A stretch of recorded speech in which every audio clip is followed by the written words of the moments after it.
I think by now you have the feeling that something is not right about our current situation.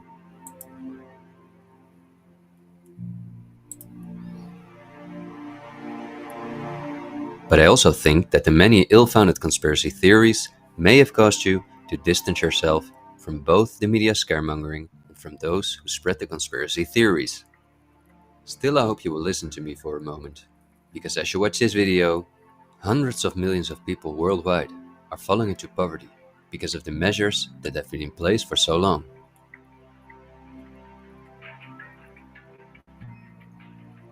And although the biggest economic crisis that we will ever experience may not have affected you personally yet, it's only a matter of time before the ripple effects also reach you and your loved ones. This is not alarmism, but the harsh reality we face.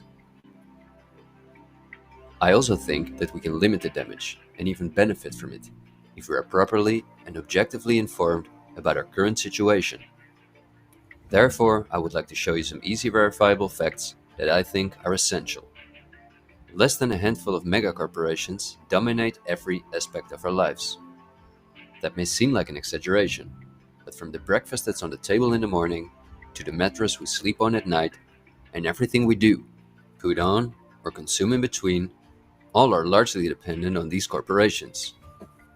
These are investment companies of immense proportions, and they manage the major money flows on Earth. They are the protagonists of the play which we are currently witnessing. So as not to take up too much of your time, I've summarized the most important information as briefly as possible. How does it work? Let's take as an example a company like PepsiCo, which is the parent company of many of the most popular soft drinks and snacks in the world. There appear to be many different competing brands, but they all come from the factories of a small number of corporations that together have a monopoly on the industry.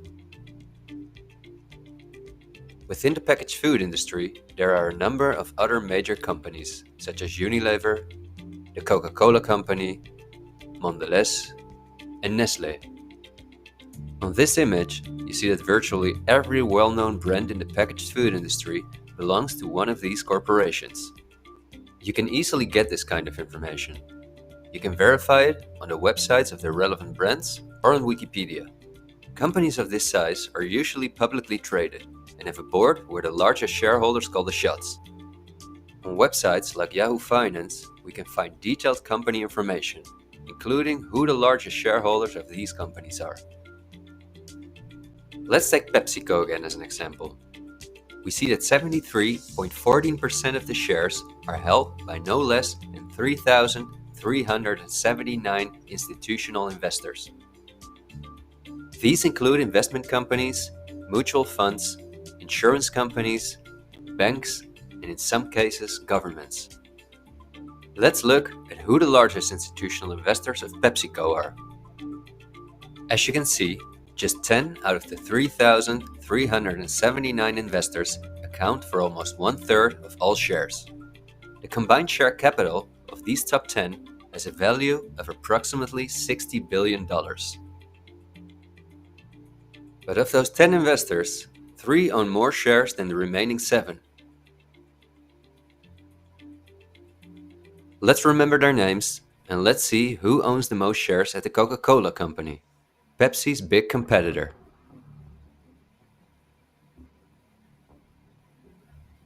We see that just like with PepsiCo, the majority of the shares are held by institutional investors. Let's look at the top 10 and start with the last one of them. 4 out of these 6 institutional investors we also saw at the last 6 of PepsiCo. These are Norton Trust, JP Morgan Chase, Geode Capital Management, and Wellington Management. Now, let's look at the 4 largest shareholders. 3 of these we also saw in the top 4 at PepsiCo. They are Blackrock, Vanguard, and State Street. And there's another one, Berkshire Hathaway. These are the 4 largest investment companies on the planet. PepsiCo and Coca-Cola are anything but competitors. But also the other big companies that own many brands, such as Unilever, Mondelez, and Nestle, are owned by the same small group of institutional investors. And you don't only find these names in the packaged food industry. For example, let's look up on Wikipedia what the largest companies are within the technology industry. Facebook owns WhatsApp and Instagram. Together with Twitter, they form the most popular social media platforms in the world. Alphabet is the parent company of all Google businesses, including YouTube and Gmail, but they are also the biggest sponsors and developers of Android, one of the two operating systems on which almost all smartphones and tablets in the world run. The other operating system is Apple's iOS.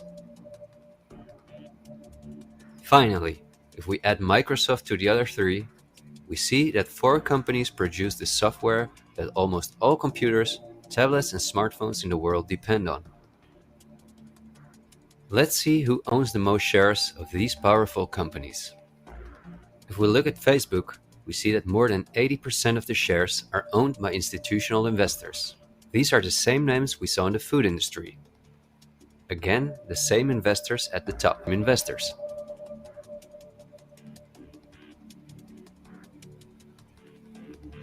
We see them at Apple, but also with their big competitor, Microsoft.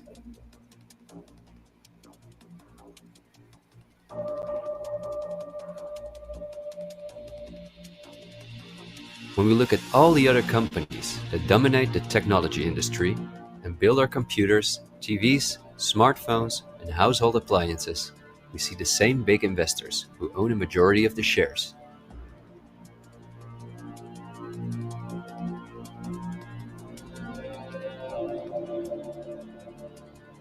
We see this within all industries around the world. And just to show you that I'm not exaggerating, I'll give you another example. Let's say we want to plan a vacation. On our computer or smartphone, we look for a cheap flight to the sun through websites like Skyscanner and Expedia, both of which belong to the same group of institutional investors. We fly with one of the many airlines, of which the majority of the shares are often owned by the same investors or by governments, like Air France-KLM. The aircraft we fly is in most cases a Boeing or an Airbus. Again, we see the same names. We look for a hotel or an apartment through Booking.com or Airbnb.com. Once we arrive at our destination, we go out for dinner, then we write a review on TripAdvisor. The same investors are at the basis of every aspect of our journey, and their power goes even much further, because even the kerosene that fuels the plane comes from one of their many oil companies and refineries. Just like the steel that the plane is made of comes from one of their many mining companies. This small club of investment companies, banks and mutual funds are also the largest shareholders in the primary industries, where raw materials come from. If we look on Wikipedia for the largest mining companies in the world, we see that their shareholders are the same institutional investors we see everywhere else. The same goes for the largest agricultural companies in the world that our entire food industry depends on. For example, they own Bayer, the parent company of Monsanto, the world's largest seed producer, which produces 90% of all the cotton seed on Earth, as well as the majority of all other seeds. But these institutional investors are also the shareholders of the largest textile manufacturing companies in the world. And even the numerous popular clothing brands that turn the cotton into the clothes we wear are owned by the same group of investors.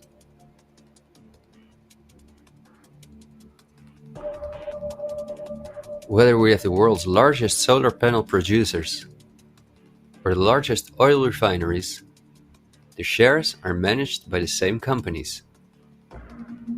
They own the tobacco companies, who produce all the popular tobacco brands in the world. But they also own all the major companies in the pharmaceutical industry and the scientific institutes that produce the drugs. They own the companies that produce our metals and raw materials. in the entire automobile, aircraft, and arms industry where those metals or raw materials are processed.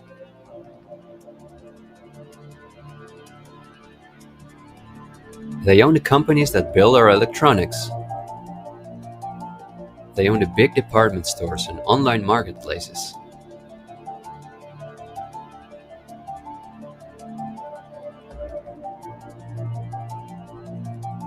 And even the payment methods that we use to pay for their projects.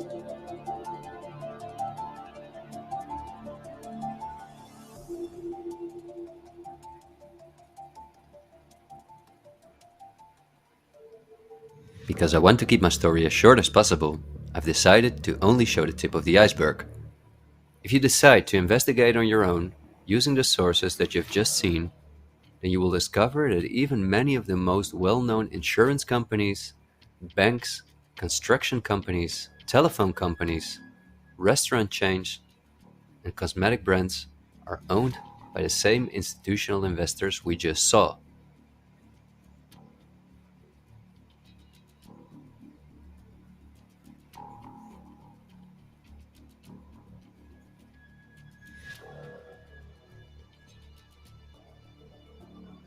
These institutional investors are, as I told you earlier, mainly investment companies, banks, and insurance companies.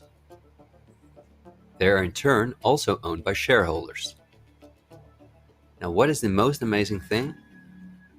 All of these institutional investors own each other's shares, and together they form an immense network that we can compare to a pyramid. The smaller institutional investors are owned by larger investors, who in turn belong to even larger investors. The visible top of this pyramid consists of only two companies, and we have seen their names many times by now. They are Vanguard and Blackrock. The power of these two companies is something we can barely imagine. Not only are they the largest institutional investors of every major company on Earth, they also own the other institutional investors of those companies, giving them a complete monopoly. According to a report by Bloomberg, one of the most respected institutions in the world in the field of financial data and analytics, experts expect that by 2028, both companies will collectively manage about $20 trillion in investments, and in the process will own almost everything on Earth. The same Bloomberg called BlackRock the fourth arm of government, because it is the only non-government entity that has a close relationship with the federal banks, also called the central banks. BlackRock not only lends money to the federal banks, but is also their principal advisor and the developer of the computer system that the federal banks use. Dozens of BlackRock employees had senior positions in the White House during the Bush and the Obama administrations, and currently under Joe Biden. BlackRock CEO Larry Fink is a welcome guest with many heads of state and politicians, and understandably so. He's the face of the company that pulls the strings.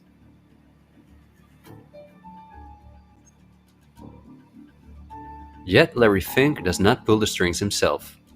In fact, BlackRock itself is owned by shareholders. And if we look at who those shareholders are, we come to a strange conclusion.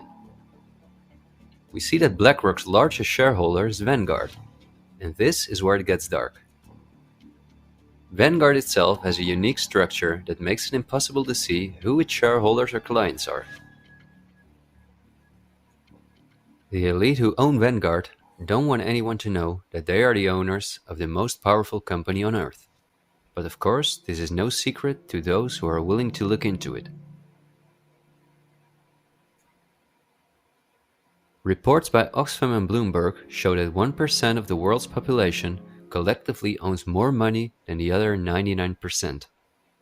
Indeed, Oxfam claims that as much as 82% of all the money earned in 2017 went to this 1% of people.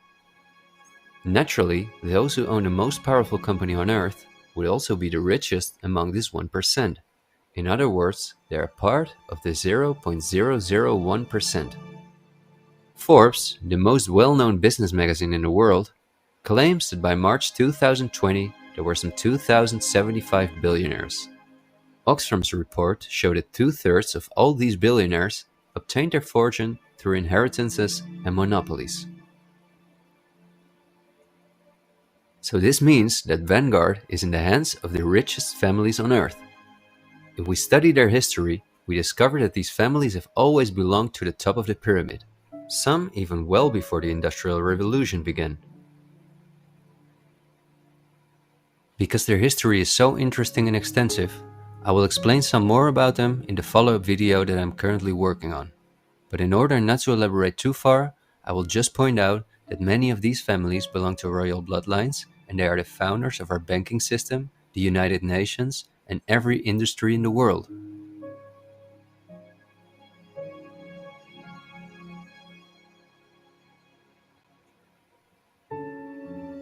These families never lost their power, but because of an increasing world population, they were forced to hide behind investment companies such as Vanguard, whose largest shareholders are the private funds and non-profit organizations of these families.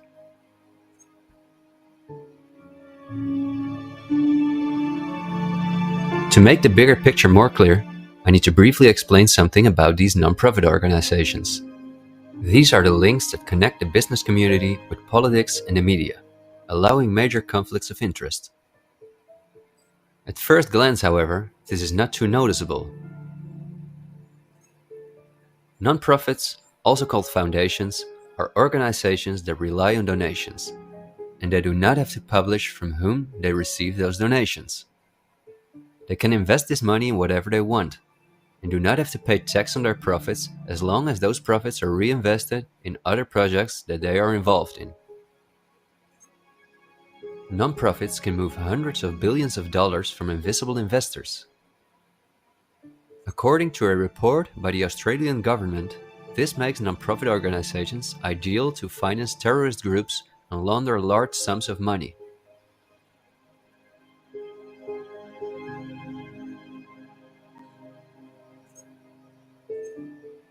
The foundations and funds of the families who are highest in the hierarchy of the 1% hide behind the scenes as much as possible.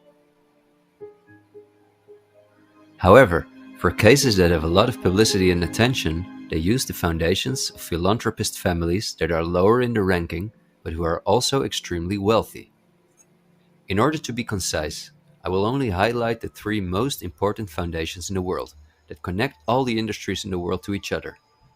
These are the Bill and Melinda Gates Foundation, the Open Society Foundations of the controversial multi-billionaire George Soros, and the Clinton Foundation. A very brief introduction to give you an idea of the size of these types of foundations. According to the official website of the World Economic Forum, the Gates Foundation is the largest funder of the World Health Organization, after President Donald Trump halted the funding of the WHO by the US in 2020. This makes the Gates Foundation one of the most influential organizations in the world in the area of everything that relates to our health. The Gates Foundation has a close partnership with the 16 largest pharmaceutical companies in the world, including Pfizer, AstraZeneca, Johnson & Johnson, BioNTech, and Bayer, and we have just seen who own the most shares of these companies.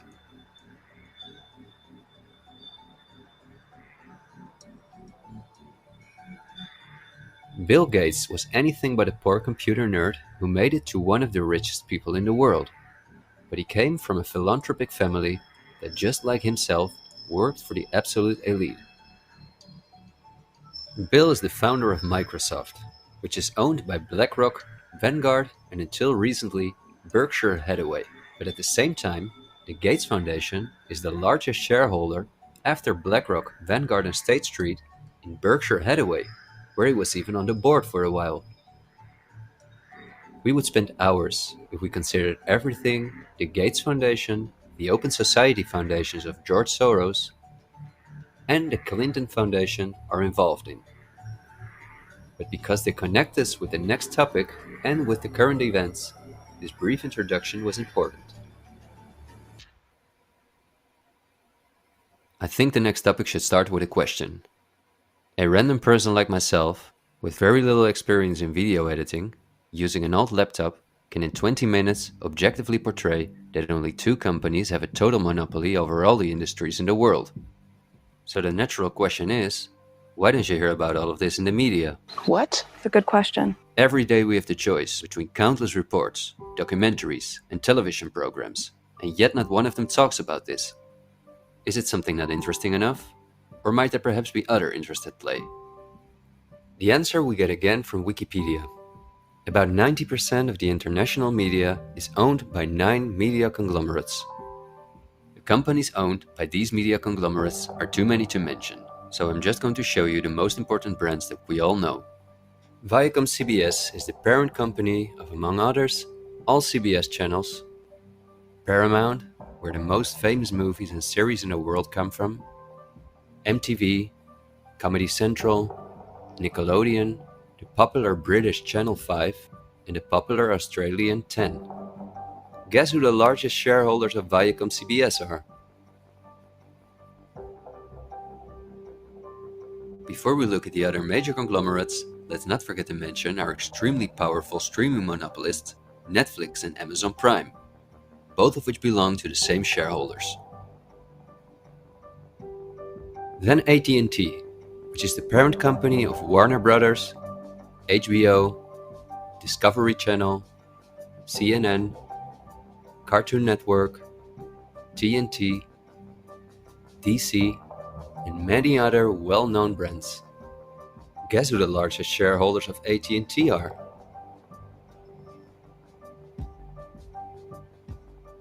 The third one is the all-powerful News Corp.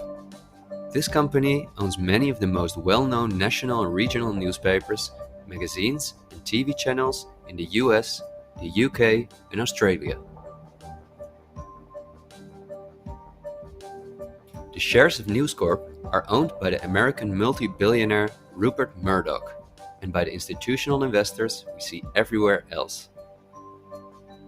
News Corp's sister company is Fox Corporation, which is also one of the most powerful media conglomerates on Earth. Just like News Corp, it is owned by the Murdoch family and the usual investors. Then the Walt Disney Company, a conglomerate of unimaginable dimensions, with many subsidiaries such as Pixar, Marvel, 20th Century, Lucasfilm, ABC, National Geographic, and Hulu.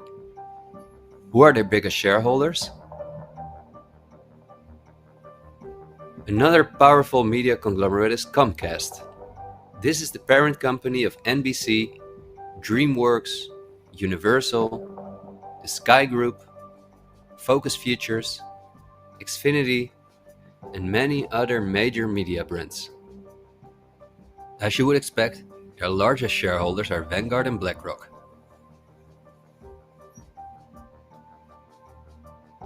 I could go on for hours and show that in almost every country on Earth, the local media is in the hands of these kind of conglomerates, which in turn are owned by our institutional investors or by extremely rich and powerful elite families. In the UK, for example, virtually all popular newspapers and magazines are owned by the Daily Mail Group, Reach, and the aforementioned News Corp. In the Netherlands, the entire media is in the hands of the Persgroep, Mediahuis, and Bertelsmann. And in Germany, the entire media is either controlled by the German government, ProSiebenSat.1, Axel Springer, and again, Bertelsmann, which is also a conglomerate of unprecedented dimensions.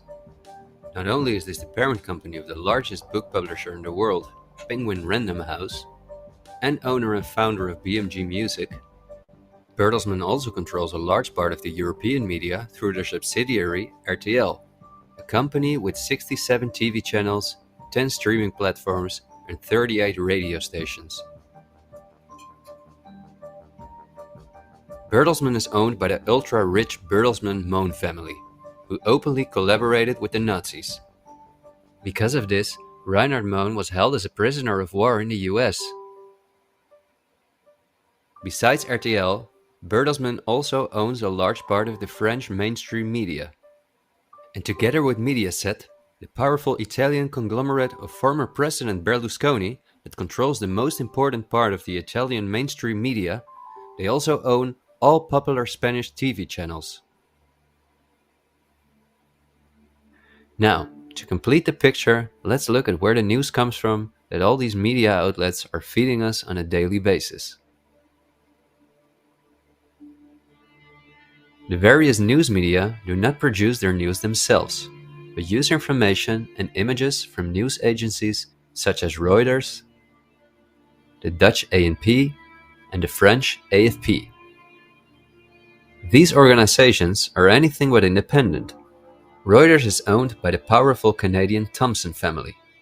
The ANP is owned by Dutch investor Kees Omen, and the AFP is largely financed by the French government.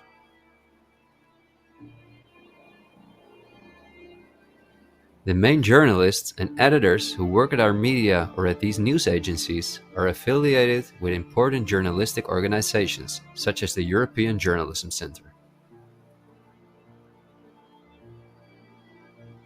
These are one of the largest funders of media-related projects across Europe. They train journalists, produce study materials, give internships at, for example, the ANP, and work closely with the world's largest corporations such as Google and Facebook. For journalistic analysis and opinion, all the major media outlets in the world use Project Syndicate, the most powerful organization within its field. It supplies the 506 most important media outlets in 156 countries. Project Syndicate, plus an organization such as the European Journalism Centre, together with the news agencies, are the connecting link between all the different media outlets around the world. When newscasters read the news from their teleprompters, there is a good chance that the text comes from one of these organizations. As a result, the global media is often synchronized in its reporting. But we are concerned about trouble and irresponsible, one-sided news stories plaguing our country. The sharing of biased and false news has become all too common on social media. More alarming, some media outlets publish these same fake stories without checking facts first. The sharing of biased and false news has become all too common on social media. More alarming, some media outlets publish these stories simply aren't true without checking facts first. Unfortunately, some members of the media use their platforms to push their own personal bias and agenda to control exactly what people think. And this is extremely dangerous to our democracy. This is extremely dangerous to our democracy. This is extremely dangerous to our democracy. This is extremely dangerous to our democracy. This is extremely dangerous to our democracy. This is extremely dangerous to our democracy. This is extremely dangerous to our democracy. This is extremely dangerous to our democracy. This is extremely dangerous to our democracy. This is extremely dangerous to our democracy. This is extremely dangerous to our democracy. This is extremely dangerous to our democracy. This is extremely dangerous to our democracy. In September 2020, the European Journalism Centre and Facebook set up a fund to support selected news organizations to do the reporting during the corona crisis. Let's see who the organizations are that, along with the news agencies, produce our news. At Project Syndicate, we see the Bill and Melinda Gates Foundation, the Open Society Foundation, and the European Journalism Centre.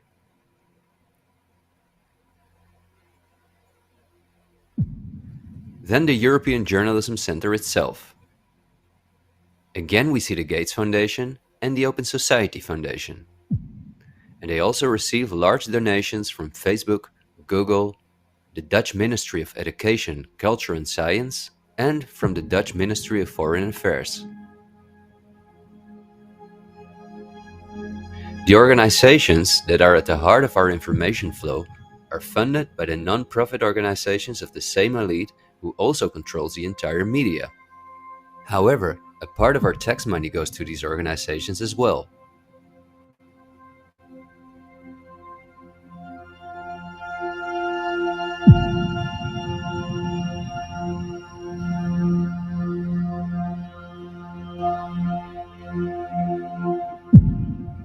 Okay, I realize this was a lot of information to process, and believe me, I've made it as short as possible, and I've only used those examples that seem necessary to show you the overall picture, so you can understand the current situation better.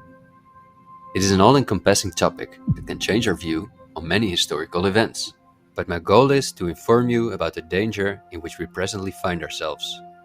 There will be enough time for us to delve into the past, so let's talk about the current events now.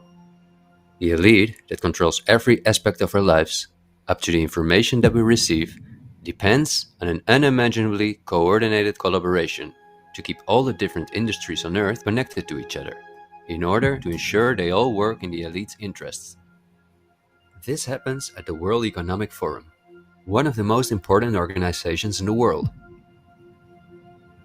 At its annual meeting in Davos, the CEOs of the largest companies on Earth gather along with heads of state, politicians, and other influential individuals and organizations like UNICEF and Greenpeace. Serving on the board of trustees are former US Vice President and climate change guru Al Gore, Blackrock CEO Larry Fink, the President of the European Central Bank Christine Lagarde, the Director of CERN Fabiola Gianotti, the Queen of Jordan, the Director of the International Committee of the Red Cross Peter Maurer, and many other politicians and CEOs of the world's most influential companies. According to the WEF's official website, their annual membership fee ranges between 53,000 and 530,000 euros. But according to the WEF's year reports, around 71% of their total budget comes from its partners, who in this way pay for the membership of young politicians who cannot afford their own fee. Wikipedia reports the following. According to critics, the WEF is a business forum where the wealthiest companies can negotiate deals with other companies or with politicians. The purpose of the WEF for many of the participants would be personal gain instead of solving global problems. I don't like to make assumptions, but would there be so many problems on Earth if the key industry leaders, bankers and politicians since 1971 had gathered annually to solve our world's problems? Is it not strange that the world's leading environmental organizations have been meeting for 50 years with the CEOs of the most heavily polluting corporations while things just keep getting worse for our natural world?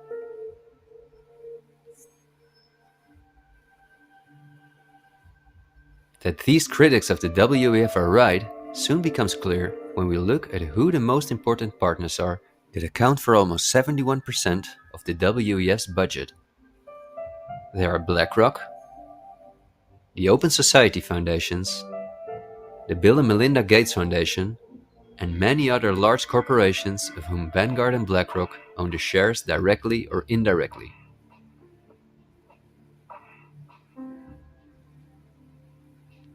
The president and founder of the WEF is Klaus Schwab, a German professor and businessman. In his book, The Great Reset, he describes in detail the plans of his organization.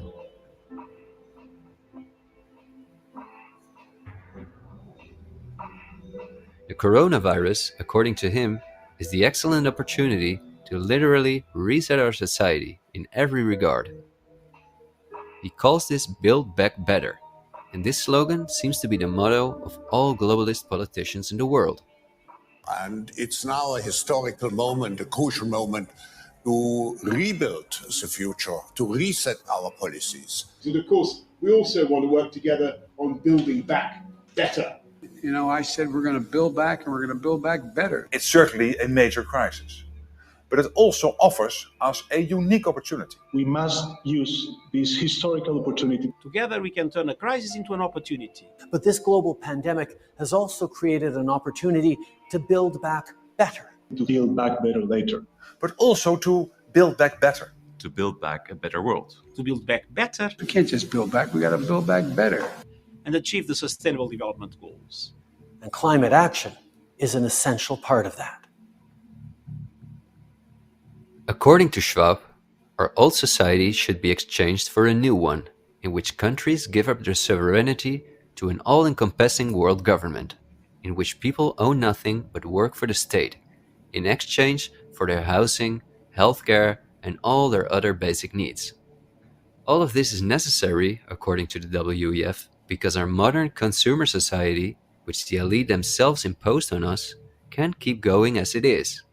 It's no longer sustainable.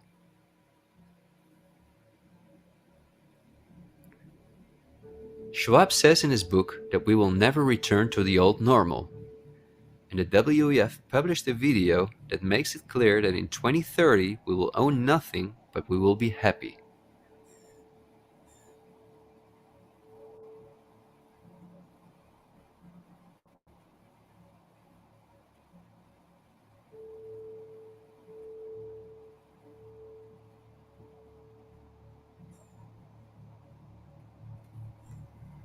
You've probably heard some talk about the New World Order.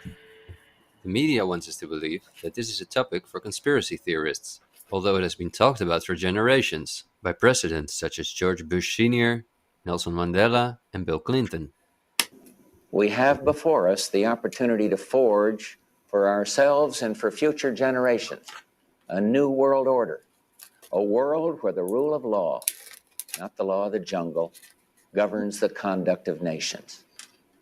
When we are successful, and we will be, we have a real chance at this new world order, an order in which a credible United Nations can use its peacekeeping role to fulfill the promise and vision of the UN's founders.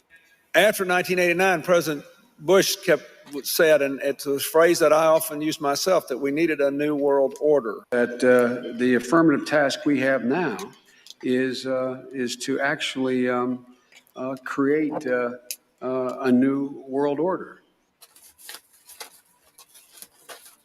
But also by the world's most famous philanthropists such as Cecil Rhodes, David Rockefeller, Henry Kissinger, and even George Soros.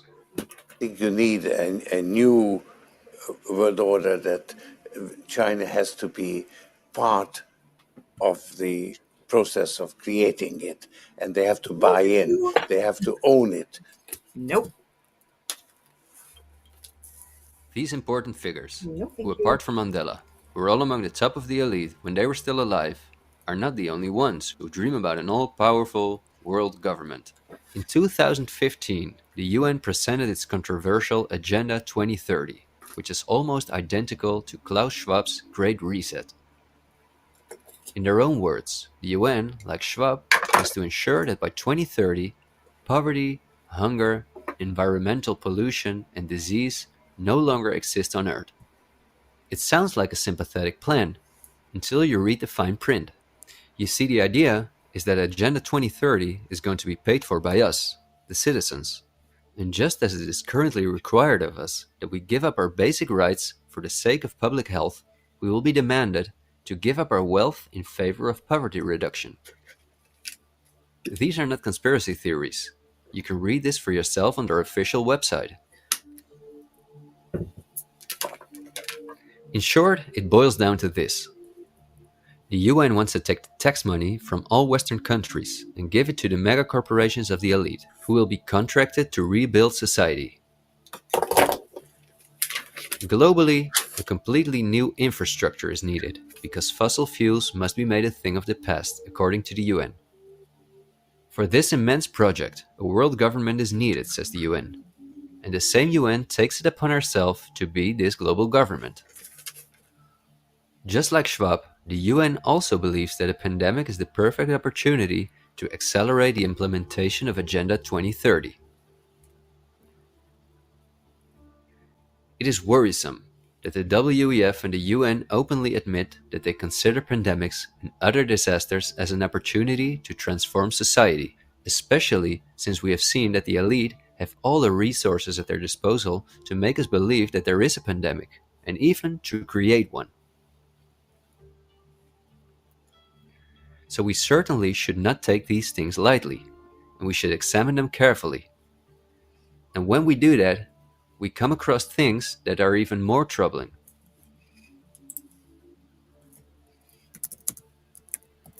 On Friday, October 18, 2019, months before the pandemic was declared, a meeting was held at the Pierre Hotel in New York City for a select group of about 130 very important guests, including politicians and the world's most respected medics and pharmacists. The purpose of the meeting was to simulate the possible scenarios in the event of a global pandemic. This could be a coincidence, you might say. For this simulation, however, a coronavirus was used as an example. The simulation covered in detail how the coronavirus would develop and how they could only control this through the intensive collaboration of entire industries, governments, and government agencies. Once again, a new world order to save us from destruction. Does it surprise you when I tell you that this meeting, called Event 201, was organized by none other than the World Economic Forum, the Bill and Melinda Gates Foundation, and the Johns Hopkins Institute? This is not a conspiracy theory. Check the official website of Event 201 for yourself.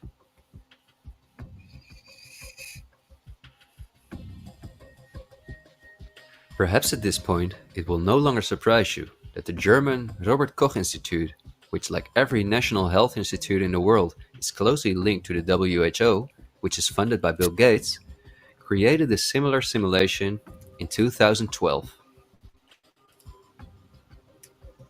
As was the case during Event 201, the simulation assumed the coronavirus. This simulation assumed that in a Southeast Asian food market, a coronavirus would spread from animal to human. How coincidental, isn't it? In this simulation, it takes several weeks for the authorities to identify the virus, allowing it to spread worldwide. The simulation is made of the consecutive 3 years, in which there are lockdowns and economies are destroyed. But also the impact on society is simulated in all aspects, even the protests. I won't tire you with the details. In fact, you can download this analysis for yourself from the website of the German government. The last thing I want to show is an excerpt from a lecture that Belgian top virologist Mark van Ranst gave on January 22, 2019 at the Chatham House, a major non-profit organization in London, where important world leaders meet to discuss global issues. Winners of the Chatham House Prize include Hillary Clinton, Melinda Gates, and John Kerry.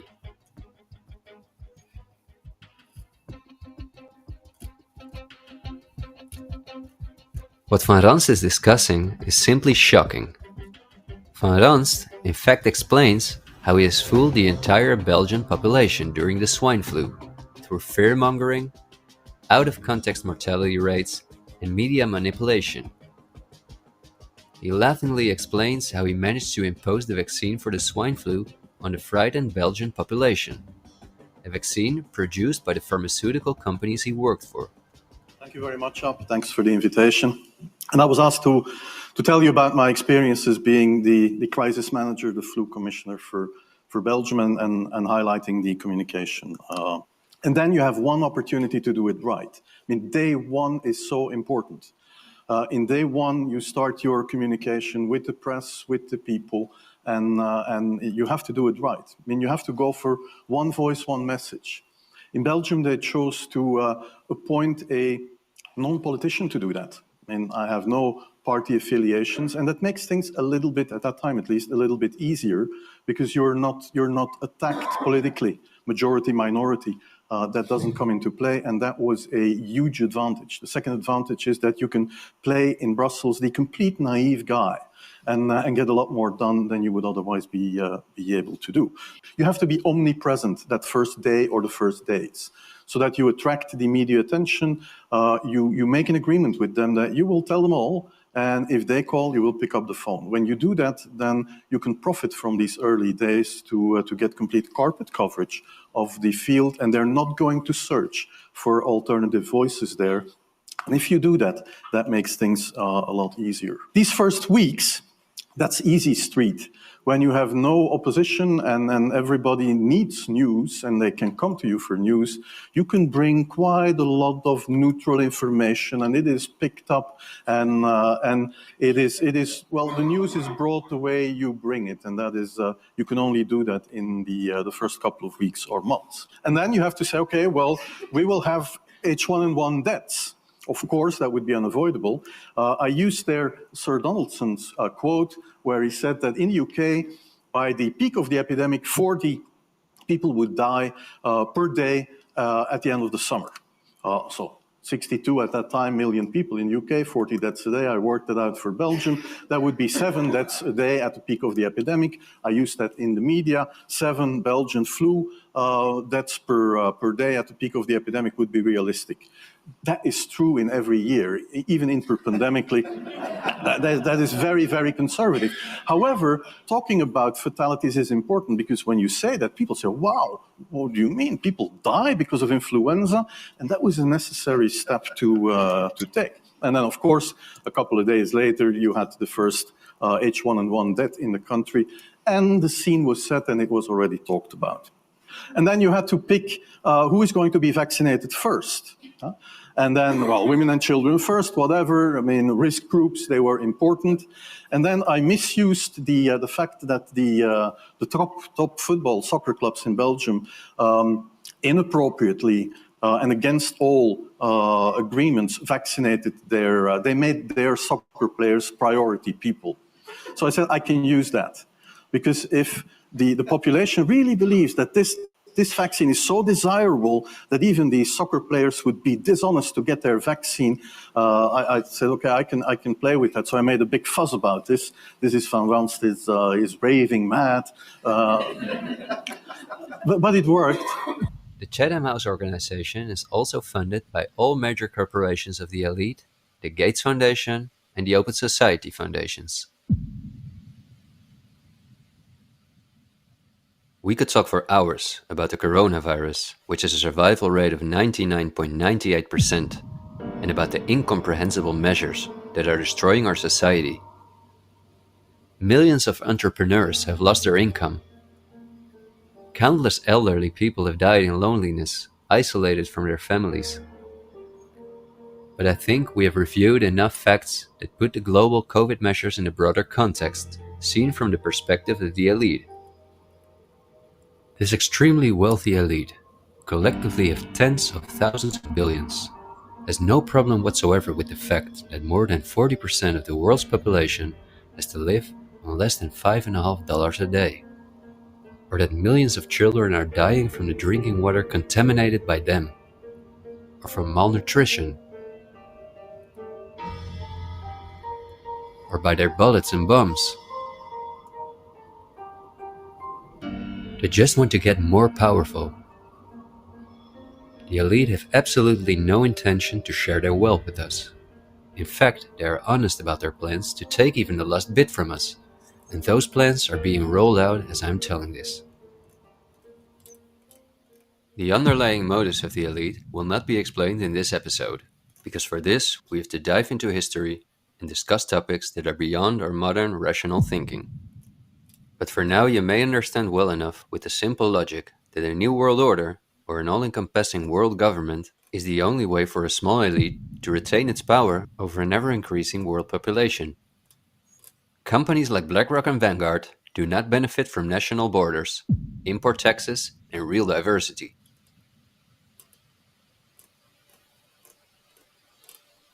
Only through fear and media manipulation can they maintain their grip on all of us. And I deliberately haven't even mentioned the inhumane blackmailing methods by which the elite keep their own most important minions in line. Because if this topic has aroused your curiosity, you will undoubtedly find out all about this in time. The elite have no intention to cure us from the countless diseases we've contracted from the toxic food they've produced, and from the environmental pollution which they have caused. After all, if we didn't get sick, the entire pharmaceutical industry would collapse. Nothing sells like fear is the motto of top virologists like Mark Van Ranst. You will be amazed, as I was, when you discover that we have been warned countless times about this elite. I think we're being run by maniacs. If anybody can put on paper what our government and the American government, etc., and the Russian, Chinese, what they are actually trying to do, I think they're all insane. But I'm liable to be put away as insane for expressing that. That's what's insane about it. Don't you agree? For we are opposed around the world by a monolithic and ruthless conspiracy that relies primarily on covert means for expanding its sphere of influence, on infiltration instead of invasion, on subversion instead of elections, on intimidation instead of free choice, on guerrillas by night instead of armies by day. It is a system which has conscripted vast human and material resources into the building of a tightly knit, highly efficient machine that combines military, diplomatic, intelligence, economic, scientific, and political operations. Its preparations are concealed, not published. Its mistakes are buried, not headlined. Its dissenters are silenced, not praised. No expenditure is questioned, no rumor is printed, no secret is revealed. President Kennedy has been assassinated. It's official now. The president is dead. Women here in shock, some have fainted. Men, Secret Service men standing by the emergency room, tears streaming down their face. There's only one word to describe the picture here, and that's grief, and much of it. It's official. As of just a few moments ago, the President of the United States is dead.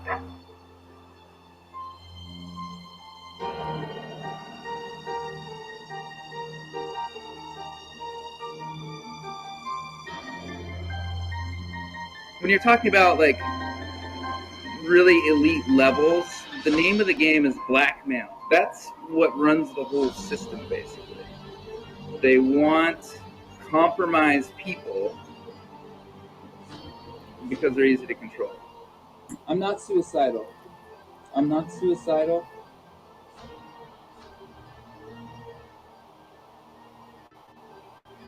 The deep state is those people within the U.S. government that are career employees that cannot be fired by people that we elect, by the Congress or the President. Are these people in control? Can they enact laws? Fuck yes. Can we fire these people? No. Can presidents fire them? No. It's designed that way so that political parties and political interests cannot affect the deep state. Do you understand the nightmare of our situation, people? It is no secret. It is as open as it can be. The deep state does control America. Wake up, people, please. God, use some common fucking sense. Thank you.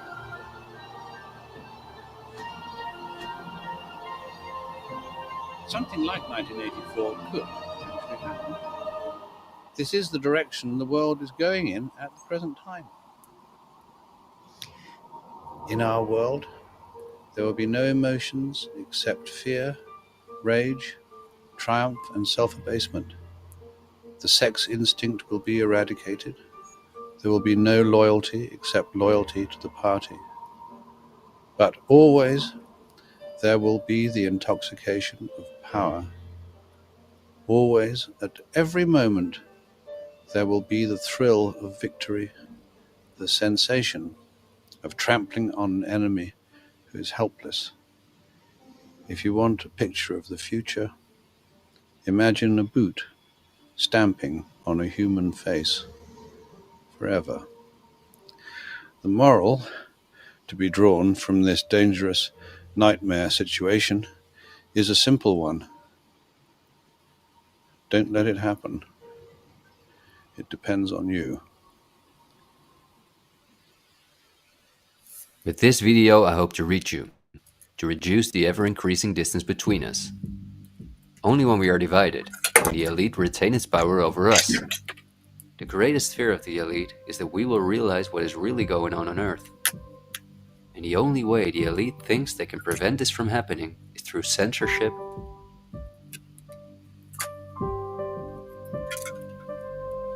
preventing human contact,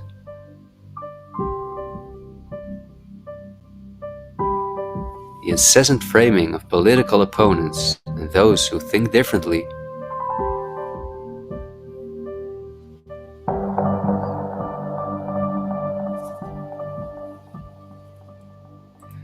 and the use of brute force.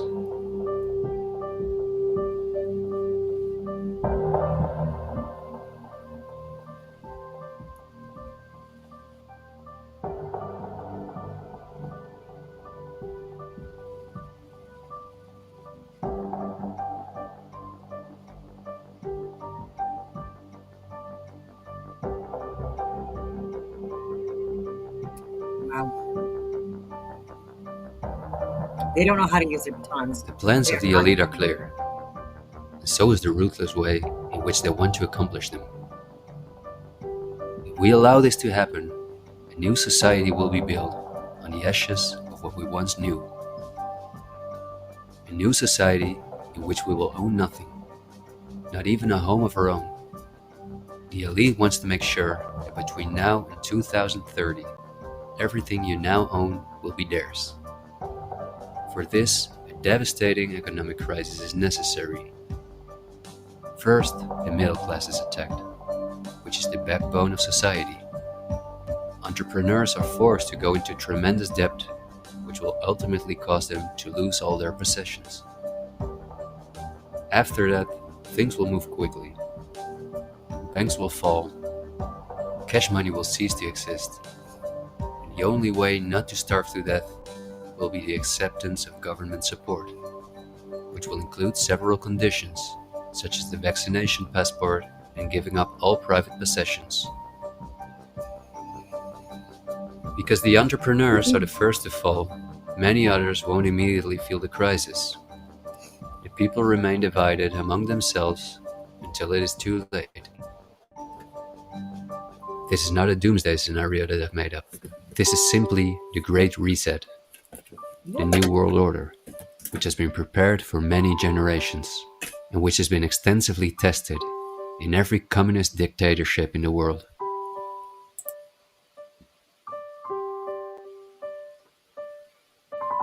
But this can also go a different direction, and instead of a great reset, we can cause a great awakening and create a world where no one has to go hungry, and where we can live in a sustainable way, in freedom with each other and with nature. This is not an idealistic daydream. There have always been forces that have sought to break the power of the elite, but until recently, our means of communication were always insufficient to get a mass network in motion. The elite have always kept us in ignorance about the discoveries of geniuses such as Tesla, who was far advanced in the field of clean, free energy, or Dr. Rife, who used radio waves to cure at least 16 terminal cancer patients before he, just as Tesla, died in a suspicious manner. Or Henry Ford, who in 1941 had already made a car out of bioplastic that proved stronger than steel. The elite have hidden countless such techniques from us because they form a threat to their monopolies in every industry. These were techniques that would have given us freedoms and put the elite's power at risk, which is based on our fear and dependence on their projects. These are not conspiracy theories, but facts. What I am saying is that a world of new possibilities is opening up for all of us, where there is no poverty, no pollution, diseases, or wars, and in which governments work for the welfare of the people rather than the other way around. Countless ailments that provide the pharma industry with hundreds of billions of dollars will be cured. No one will have to work their ass off to live a dignified life.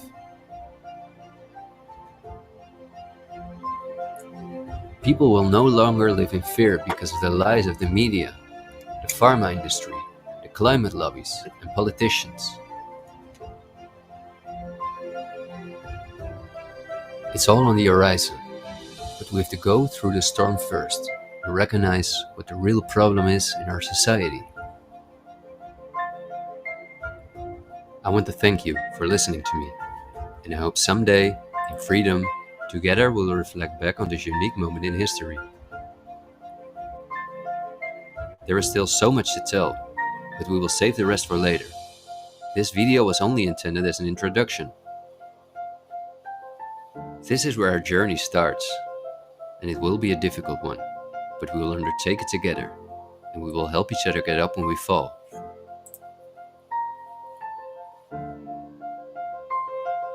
We will not be afraid. We are the 99%.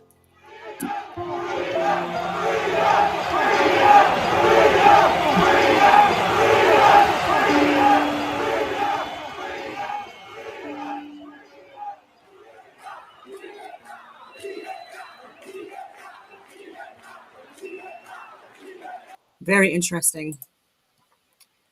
Talking about freedom. And I've said this before, and I do have the proof, but in my family lineage, there's William Wallace, and so even with Braveheart, my great aunt from PEI had to sign some kind of like the rights for the movie to be made. So very interesting, and also a significant Irish background. But again, I am Canadian, born and raised, generations, hundreds of years on all sides of my family that came to Canada. And I'm going to get into another video probably this afternoon after the gym. And I'm going to talk about politics, and I'm going to talk about some things that Pierre has put on the table that I think is something that I like. It's needed, and it helps our Indigenous communities so much. And between 80 and 100% of Indigenous peoples within Canada are fully on board with pipelines and natural energy resources being exploited within Canada, so that they can also benefit from like the money that could be made, right? So you look at Alberta and other areas, but Alberta is a prime example for the oil industry. I know so many people from the Gaspésie, even in Quebec and Newfoundland, the East Coast, that they moved to Alberta. And they make a lot of money working in the oil fields, like even doing general labor or scaffolding or drilling, all of these different jobs that are created because of this. And so this is giving an opportunity for our Indigenous people, whatever you want to call them, to monopolize on this as well. And so instead of having people come in from other countries likely or possibly not compatible with Canadian culture and identity, etc., that are exploiting our resources and poisoning our soil in the process, and they're going into these areas for, like cheap labor, and taking these jobs away from people that could be benefiting from it that are actually Canadian and have been on Canadian land for friggin' many years, right? And so I just wanted to bring that point. I'm going to discuss it again, and some more research I've looked into astrotheosophy. This is a lifelong journey to look into the different cultures and civilizations and religions, where there's connections with the allegories and the teachings, and the connection to the luminaries and astrotheosophy and the representations of the sun and the moon and the 12 or 13 zodiac signs or symbols that are used and interpreted in different ways in different societies as well. So again, the oldest story in the world is the one that talks about the luminaries and these 7 original planets or wandering stars or luminaries, whatever you want to call them, and the connections that they have also with the zodiac signs and the travel path, the circuits or the ring paths that these luminaries take within this contained environment. And so looking more into the tribes, the tribes of Jacob or Israel, when he was renamed Israel.